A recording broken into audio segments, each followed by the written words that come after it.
I think I'm live. I don't know. It seems like it always cuts off the first few seconds. It always cuts off the first few seconds. So I think I'm live now. Um, I am doing this video, and hopefully this will be a really quick video, but it's just to talk about some ambivalent feelings I'm having because I'm coming close to the end of my Shiny CD collection. So I've had some fairly strict parameters for my Shiny collection for a while. I wanted to have a copy of every Korean release under the Shiny name. So not OSTs or um, side projects for the most part. Of course, solos I am collecting, and when it comes to group, of course, I'm collecting that. But I basically wanted all of the Shiny official major releases, all of those. And I've had different parameters for collections. So for Korea, I was fine with getting whatever version I got for Romeo and Sherlock, plus getting, of course, my bias. So for Romeo and Sherlock, I have both Jongyun and Minho because I was sent Jongyun first and then I bought Minho later. But with Korean Shiny releases, just basically all of the major studio albums, minis, and full length. For solos, at least one version of every solo album because I'm not getting both versions of Move. And then for Japanese, I've tried to get every version of the official studio album release. So if they released a single, I would get both the limited edition and the regular. And in a few days, literally probably in 3 days, my last two Japanese albums are coming. Now, I do need to put a caveat on that because I did not get Blu-ray versions of Japanese albums. So I think it's DXDXD and 5 that have Blu-ray versions that I do not have. Same with From Now On. I don't have the Blu-ray versions because I don't have a Blu-ray player, so it would have done nothing for me to get these things. But when it comes to the singles in Japan, I have all three of the Juliet, all three of the Replay, all three of the Lucifer. Like, I just have them all, basically. And the last ones I was missing for Japan in terms of singles were the limited edition Winter in Wonderland and the limited edition Kimi no Side, which is the one with the DVD. Those are coming. And with that, that means that I am virtually done with my Shiny Japanese collection. And on the one hand, there's a real sense of achievement in terms of being able to do that, because once I'm able to do that, I'm also going to be doing a Shiny collection video so you guys can see my Shiny album collection. And depending on how you guys feel, I'll also do a Shiny merch slash photo book collection because I have a couple of Shiny photo books. I've got a little Shiny merch, a little bit, and I can show you guys that. And of course, I should probably show you guys my mostly completed Minho photo card collection. So if you guys are into that, I can do that video as well. I feel like maybe they should be separate videos, like one just for the CDs, albums, and then one for the merch. But if you think it'd be a better idea for me to do it for everything, let me know, and maybe I'll do that as well. But coming to the end of this, and coming to the end of this with one significant cherry on top, I don't know, man. It feels very good, but it also feels very sad because now really the only thing I have to look forward to are new releases. And for a long time, when I was collecting, especially I would say maybe about 3 years ago when I first started collecting hardcore, I always look forward to being able to find those good deals on those old albums to help me complete my collection. Now, most of the stuff I'm looking for is newer stuff, and there really aren't any good deals, and I'm having to wait a long time to have things to add to the collection. And it's not as much fun as when you can have a haul and have a whole bunch of new stuff to add to everything you already have.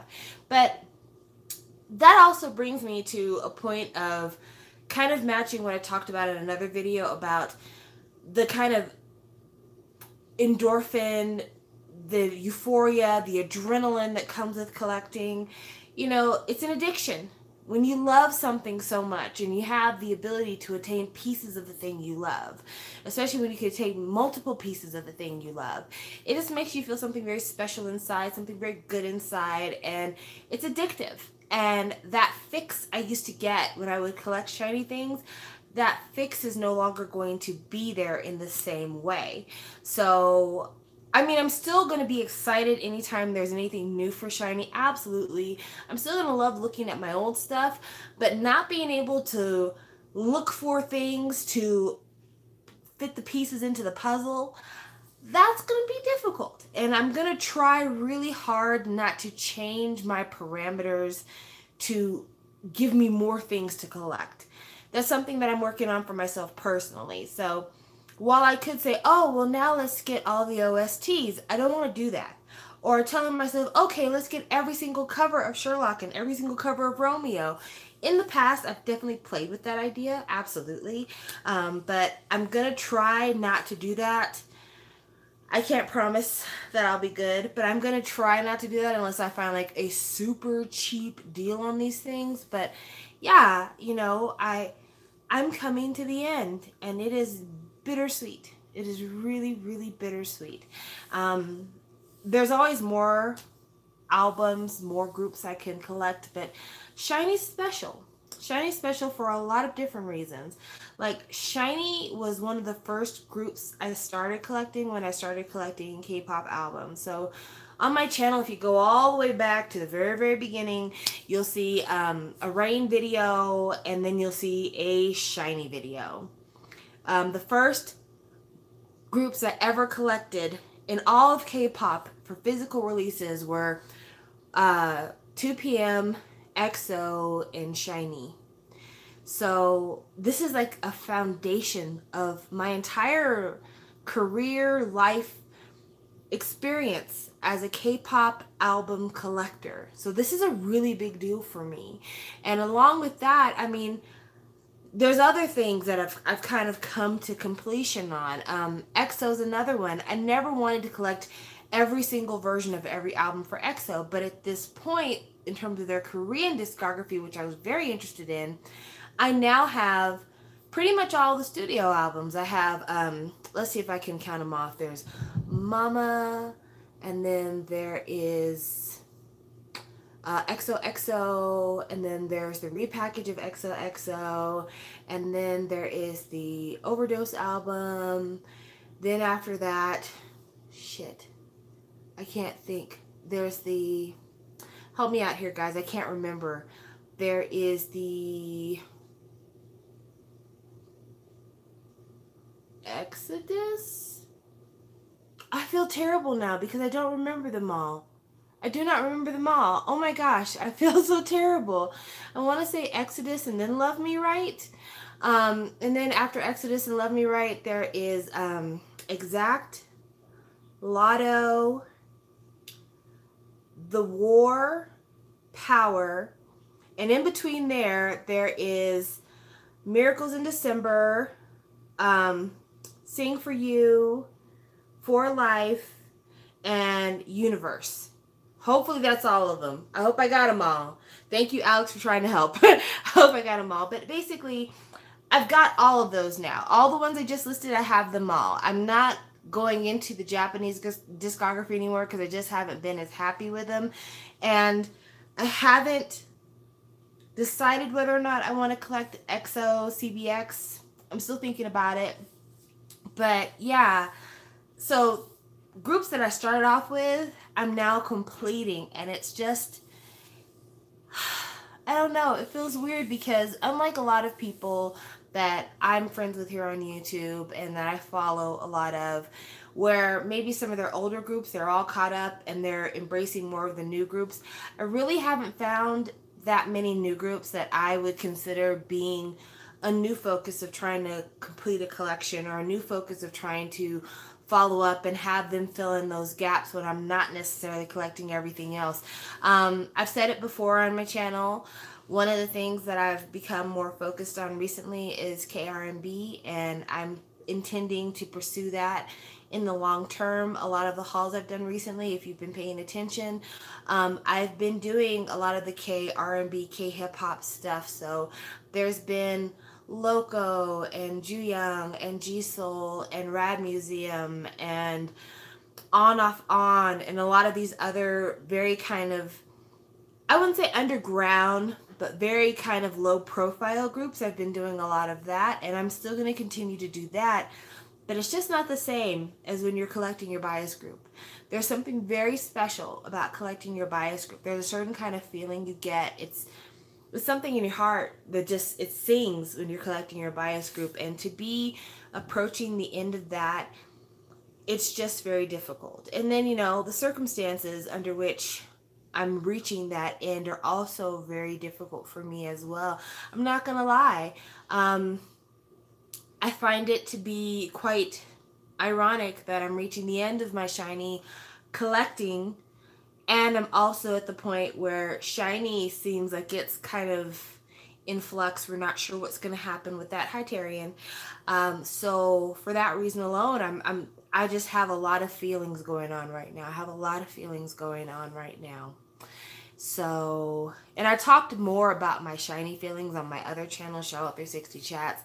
I talked a lot about how I feel about, I don't know, the way that Jonghyun is being memorialized and kind of the public's desires versus the family and friends' desires.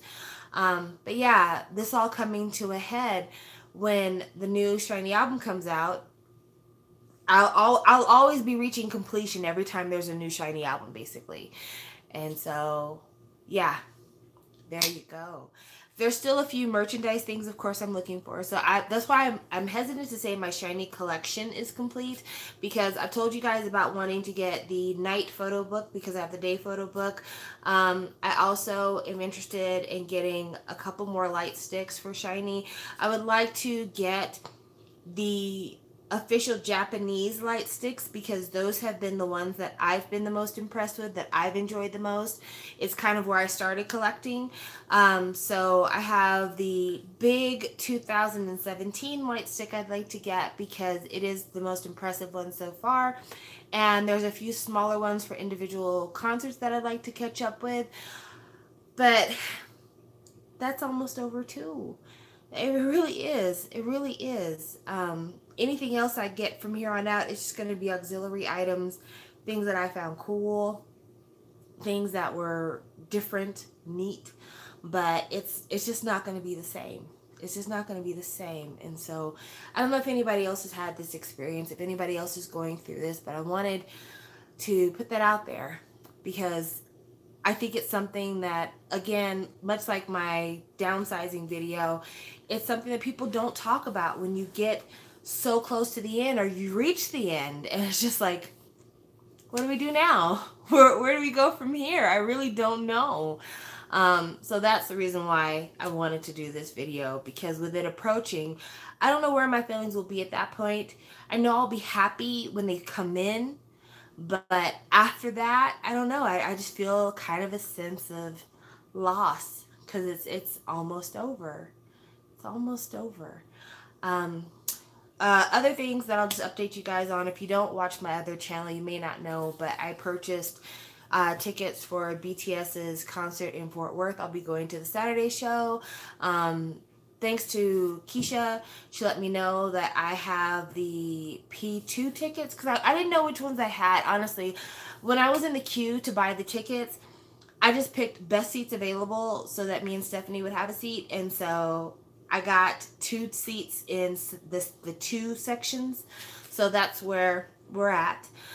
So we'll be headed to Fort Worth to go to that. I tried to buy more tickets for any other city. It just didn't work out. And I'm sure, hey Keish, I just mentioned you. But I tried to buy additional tickets for other cities, and I didn't do it out of selfishness or anything else. I actually did it because it was my hope, it was my desire to buy one more ticket so I could do what would essentially be my biggest giveaway on this channel. Unfortunately, I waited in line for the Chicago tickets and it didn't work out.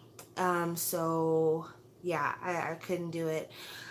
I may still revisit the option later on down the road because from what I've understood from people when it comes to the tickets, if you wait until closer to the date of the concert, it's a lot easier to get a better deal on the ticket. So when we get to, I guess, August, maybe mid-August, around my birthday maybe, I'll go back and I'll look to see if I can find additional tickets, and I will purchase one to give away. But right now, the prices for resale are ridiculous. And there are tickets available right now. Like, you can go through Access and you can go through Ticketmaster, and there are tickets available. But what they're selling for, I would never in a million years pay. Like, right now, if you go to the Access website and you're looking for premium tickets for the Fort Worth shows, they are selling GA for $1,300 a piece. And I like you guys a lot. I dare I say it, I love you. But I can't give you a month's worth of rent. I cannot do that. But if I come up with something for a couple $100, I may be willing to do that, because I think you guys deserve. You guys deserve. And I'd like to give it to somebody who really, truly deserves. But I can't even begin to promise that right now, because it's just so hard to find a ticket, to buy a ticket. So that's why I'm leaving it alone for now. I'm leaving it alone for now. Speaking of tickets, though, who's going to Monsta X, where, and when? Because I had mentioned it either last year or at the beginning of 2018 that I really wanted to meet more of my friends, and the one concert that I thought a lot of us could get together for would be Monsta X, because at the time that seemed to be kind of the common group for everybody, and I was looking at Atlanta tickets, but now I'm not sure who's going.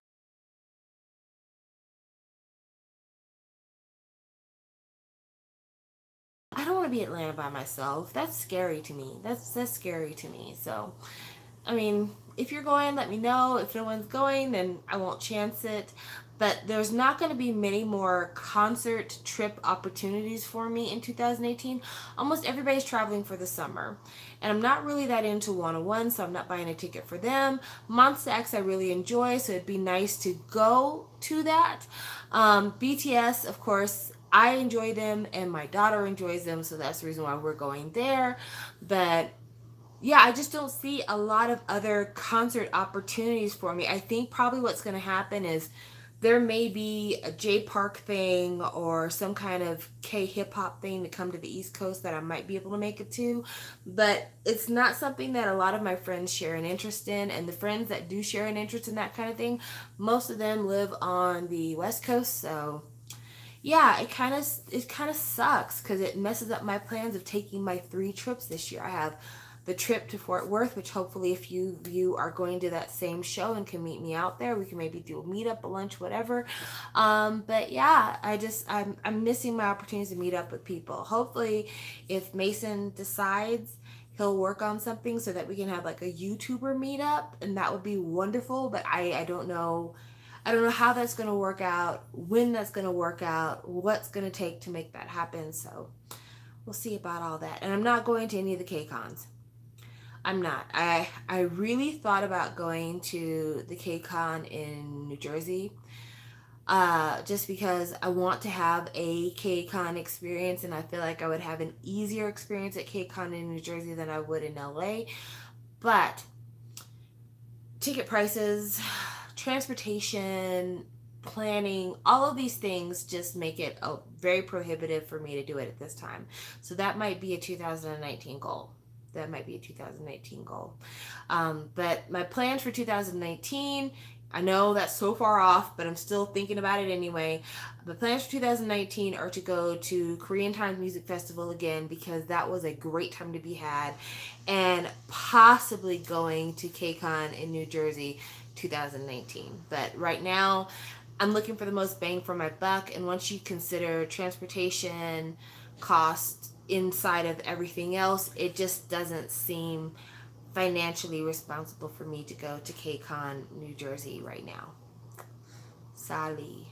So trying to think if there's any other things I need to talk about. Oh, surprise, I can't even think of the boy's name, the one from FT Island who's getting married. Turns out his girlfriend is big pregnant, and they're waiting for her to have her baby in order for them to have the wedding. So, as he put it, she can get her body back. I kind of feel a certain way about that whole situation. Not necessarily about, people getting pregnant and then getting married, because, I mean, that's old school American, so been there, done that. More, I feel a way about the fact that K-pop idols keep doing this to us. Like, they keep announcing these whirlwind marriages, and then, oh, and we're having a baby 5 months later. It's like, come on, we already know what it is. Just fess up to it and keep it moving. No need to be like, oh, I know we announced our engagement earlier this year, and it turns out we're not getting married until later because we're having a baby. Ah! We know that you're doing the whole pregnancy cover-up thing. There's no need to hide that. I think the only one that didn't do that was Seungmin from Super Junior, and everybody gave him a ton of shit. But everybody else who's done that, nobody has said anything. But yeah, like, congratulations to you guys. But it just skeeves me out a little bit just because he's so much older than her, and she's very young and had a career, and I don't know if she just didn't see it for LaBoom, and that's why she's like, let me work on this wife route instead. But, it's hard. It's hard being a professional woman and having a family, because once you've crossed that threshold into being a mom, it's like the world all of a sudden sees you as a grandmother. Like, I know for myself personally, I was very hesitant to tell people that I was a mom on here because I thought people were going to judge me and be like, oh, well, what are you doing standing K-pop when you should be at home cooking dinner and washing clothes? And it's like, fuck you, I do that as well. But yeah, I was hesitant about that, and I think the pressure's got to be twice as hard when you are a celebrity woman out there wanting to have it all. And the pressure for you as a celebrity woman having children and being that super mom is not the same as it is for these guys. Nobody ever looks at a male celebrity and is like, why aren't you at the house? Don't you have a baby? I mean, as much as I love him, Rain, we don't see Kim Tae-hee doing anything right now. Like, she is like total 24/7 mom squad. Whereas Rain, I just saw him in LA. I think he was in Bangkok recently. Like, he's all over the place, filming dramas, filming movies, like doing appearances, all kinds of stuff. And nobody's questioning him about, like, why aren't you at home? Whereas I think for her, if she was to come out really soon with this infant child, any time before this child is a year and a half, people are going to be like, what the hell are you doing at the house? Don't you have a baby to look after? And it's crazy that they would say this to women who are these big celebrities, because of all women in the world who can afford daycare, a nanny, whatever else, it's these women. They can afford to do that. They can afford to get their bodies back. They can afford to have round-the-clock childcare. Like, they're in a better position than a lot of people. But it's that kind of old-fashioned mentality of, no, this is a woman's place. Once you get married, once you start having babies, that's what you are now. You no longer belong to yourself. You no longer have a personal identity. You are whatever role you fulfill in the family. And I find that unfortunate. I do. So I feel like this young girl, because she is young, I think she's 20. Yeah, I feel like she got set up. And I'm sad for her for that. But hopefully this is a decision that she wanted to make, and she's happy about that. But I don't know. I just feel like it's unfortunate. I think it's unfortunate. I saw somebody interjected, but I missed the message. I don't know. I was trying to read it and it didn't come up. Oh, sorry I have to interject, but we can talk about this in a chat or something. But the Minwon and Yulhee situation is a little different than what you said. I don't think it's that different. I mean, I understand. I'm not an FT Island stan, but I do think it's a little bit different. I really do. I think it's different. I think it's not... I don't think it's dissimilar from a lot of idols that announce their engagements and then you find out they're expecting. I really don't. I think it's the same with Eli from U-Kiss. I just don't think it's that different. But again, like I said, congratulations to them. Whatever personal decisions people make, I'm proud of people who take responsibility for their life choices. Like, that is the most important thing. But I really feel like it's always something that doesn't really impact the guy, always impacts the girl a bit more, a lot more, a lot more. So we'll see what happens. Maybe they'll prove me wrong. Maybe she'll like have this baby and come out and become a huge superstar, and I'll be like, damn, I need to eat my words because that's not how it is. But we'll see. We'll see. It there's a pattern. There's a pattern. Um, but other than that, I just can't really think of anything else to talk about. I'm sad that Junkei's enlisted so quietly. I mean, good on him that he did it the way he did because I mean, he had reasons for sure. But I don't know. I would have enjoyed kind of knowing a little bit ahead of time just so like I could spend the day listening to his songs and preparing myself for the moment. But you know, you do what you have to. You do what you have to. And I mean, all of 2PM is so grown. So, you know, you do what you have to. I wish him the best of luck, though. Hopefully, the military will treat him kindly. And hopefully, when he gets out of the military, there will be good things waiting for him on the other side of that enlistment. I think that's the only thing. That's the only thing that's scary when you're a fan of any idol that goes to the military. You always wonder what's waiting for them on the other side. You know, Sungyu from Infinite is also going to the military, like David said, and I know it was weird. I came into Rain's fandom as he was enlisting. Like right when he enlisted is when I came into the fandom as a Cloud. And I caught up on everything and I was collecting stuff and Rain was so fresh in my mind that I just knew when he got out of the military, everybody was going to love him, adore him, whatever project he put out was going to be a hit because he was so hot before he left for the military. That's not how that turned out. Rain Effect didn't really do that well. People weren't really paying attention to 30 Sexy. His drama really didn't do that well. Like, it just, a lot of things fell apart for him after he got out of the military. Of course, it didn't help that he had his scandal during being in the military where they were saying that, you know, he was taking breaks he wasn't supposed to and he was, you know, visiting his girlfriend and doing business that he wasn't supposed to as a person in the military. But still, like, he's not the only person who's just kind of seen things fall off after going to the military. It's a thing. It's not as bad with the actors in Hallyu, but it is a big thing with a lot of the idols in Hallyu that when they come out of the military, things change. And so I've been worried about that. I have been worried about that. But my hope is that when all is said and done, that Junkei will have a safe place to land if he's not promoting his own music and doing things in both Korea and Japan. Maybe he will have other people record his music because Junkei is a fantastic songwriter. He's a really good songwriter. He's a really good vocal stylist. And anybody that was going to take his demo reel and use that to pattern their voice performance, they would have something to work with because he's really good with that kind of stuff.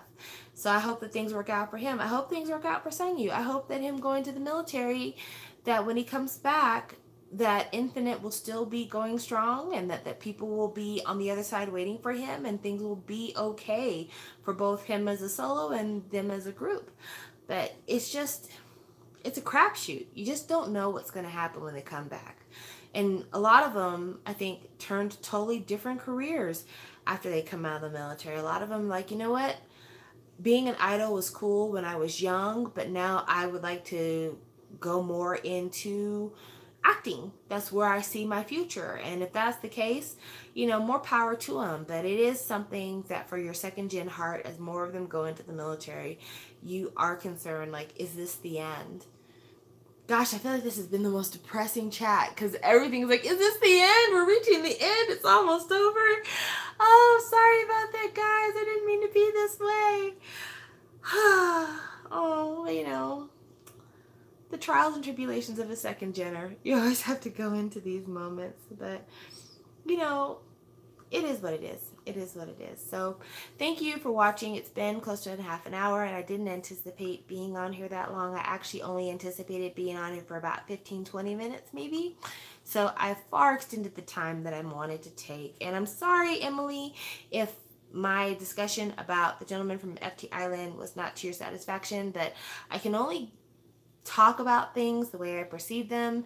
And as I am not a stan of FT Island, any of the backstory really misses me. I can only speak in generalities at this point. And I know as a fan how frustrating that can be when people speak in generalities about your faves. Because you're like, you don't know. I know them and it's not like this. But yeah, that's how it is for me. I apologize. All right, guys, thank you for watching, and I hope that you guys have a great evening, have a good weekend, and like I said, probably my next video is going to be showing you the things that I received in the mail, and then also my overall Shiny album collection. I think that's the next thing. If you guys are down for that, if you think I should do the overall collection as one video instead of showing like the new things and then we'll do that. I know that Shawwall5, she is working on doing a Shiny collection video, but she's agreed to wait until the new Shiny album comes out to do it. And honestly, I cannot wait because she's got everything. So when she does her video, it will be something for all collectors to watch because it will literally be your Wikipedia reference. But mine, like I said, it won't be like that, but it'll definitely be the collection, the culmination of something I've been working on now for getting close to 5 years. So